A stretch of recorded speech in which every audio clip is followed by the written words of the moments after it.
Bonjour et bienvenue sur le podcast One Thing in a French Day. Aujourd'hui, mercredi 9 décembre 2020, cet épisode, le numéro 1929, s'intitule « Souffler au chocolat ». J'espère que vous allez bien et que vous êtes de bonne humeur. Je m'appelle Laetitia, je suis française, j'habite près de Paris et je vous raconte au travers de ce podcast un petit bout de ma journée. Abonnez-vous pour recevoir le texte du podcast ou plus, comme les notes culturelles, les tournures de phrases utiles ou encore les photos sur onethinginafrenchday.com. Souffler au chocolat. S'il est vrai qu'être dehors est très agréable, se retrouver chez Pauline pour réaliser un soufflé au chocolat, c'est une très bonne façon d'être à l'intérieur. Coucou Pauline. Coucou Laetitia. Où sommes-nous aujourd'hui ? On est chez moi. Et on va faire une autre recette de soufflé. Alors cette fois, pas de devinette. Non, on peut dire déjà que c'est une version sucrée, parce que je suis très gourmande. Et aujourd'hui, c'est un soufflé au chocolat. Et tu as choisi quelle recette ? Alors, j'ai pris celle de Cyril Lignac. Donc, voilà, soufflé au chocolat. Et en plus, il rajoute un petit, pour que ce soit croustillant au-dessus, du riz soufflé caramélisé. Non. Oui, je sais, c'est pas bien.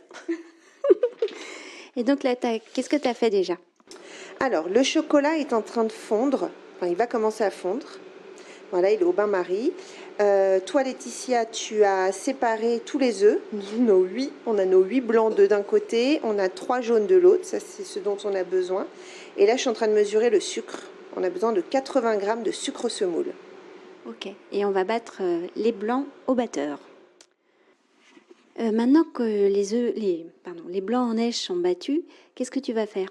Donc là, l'étape suivante, je rajoute les 3 jaunes que tu as séparés tout à l'heure et on va les mettre dans les blancs en neige et on va remélanger un petit peu, mais pas trop longtemps, juste pour que ce soit bien mélangé de manière homogène. Et ensuite ? Une fois qu'on aura les blancs mélangés avec nos 3 jaunes d'œufs, on va commencer par prendre un quart, je pense, des blancs en neige et les mettre dans notre saladier où on a notre chocolat fondu avec le beurre. Et après, au fur et à mesure, on va mettre tous les blancs. D'accord. Qu'est-ce qu'on entend là, Pauline ? Je ne sais pas si c'est la chaleur du chocolat qui se mélange avec les blancs en neige, mais c'est comme si ça crépitait tout doucement.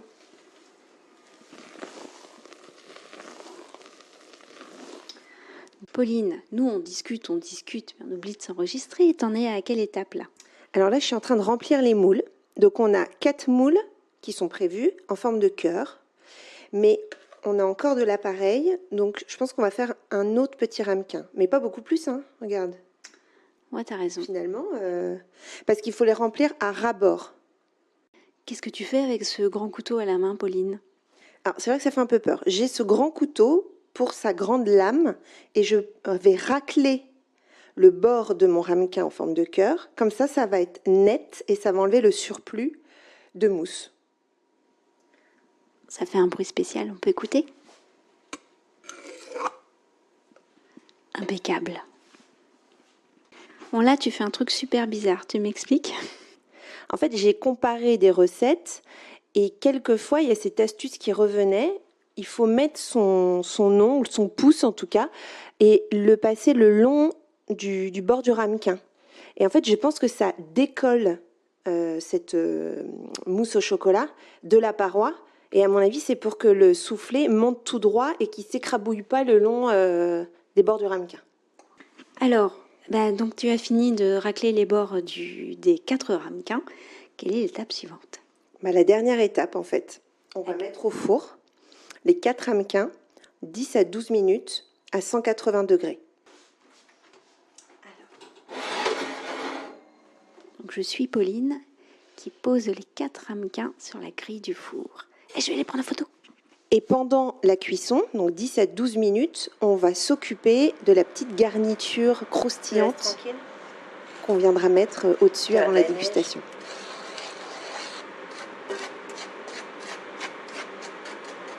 Écoute, si ça ne marche pas, on mettra un chou d'eau. Je vais ouvrir le four. Oh, c'est monté. C'est monté.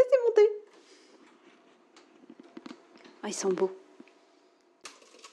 Voilà, alors, donc la recette est terminée, les soufflés sont sortis du four. On se prépare un petit thé. On attend la visite de Michaela, qui devrait pas tarder. Et puis on va déguster les soufflés au chocolat. On vous dira bien sûr ce qu'on aura pensé de cette recette. Nous venons de goûter ces fameux soufflés au chocolat. Michaela nous a rejointes, elle est sortie du lycée et elle nous a rejoints pour le goûter. Alors, qu'en as-tu pensé d'abord, Pauline ? Alors, niveau goût, ça j'aime beaucoup. Je trouve que le chocolat à 70%, il n'est pas trop amer. Donc voilà, je trouve que c'est très bon. Après, je trouve que c'est un peu trop liquide. Mais c'est mon premier soufflé. Alors, je ne sais pas quelle texture exacte il doit avoir. Je pense qu'on pourrait le laisser 2-3 minutes en plus de cuisson. Donc plutôt 15 minutes que 12 minutes. Exactement. Et parce que je pense que du coup, on aurait une petite croûte qui se formerait un peu plus au-dessus. Voilà. Et alors, toi, Michaela ? Moi, j'ai trouvé ça très bon. Je connais pas non plus la consistance du soufflé, mais c'était quand même plus ferme qu'une mousse au chocolat.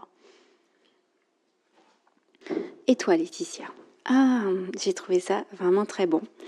Peut-être un peu sucré à mon goût.